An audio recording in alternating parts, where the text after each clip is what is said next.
pinakaunang marching order nyo para sa Department of Agriculture?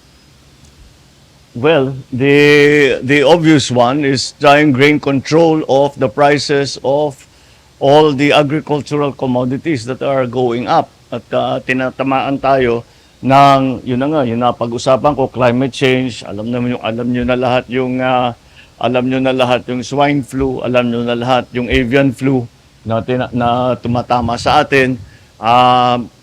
Kaya yan, ang una natin in the immediate term, hindi lang short term, kundi in the immediate term, kailangan natin makakontrol at tignan kung paano natin gagawin. At the same time, kasabay nito is the longer term, yung production at saka cost of production, mechanization, lahat ng mga bagay na yan.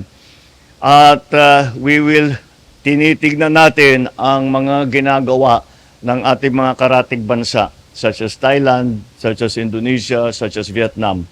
At baka meron tayong matutunan sa kanila na pwede nating na bagay dito sa Pilipinas. And that's the first thing that our new secretary will have to do.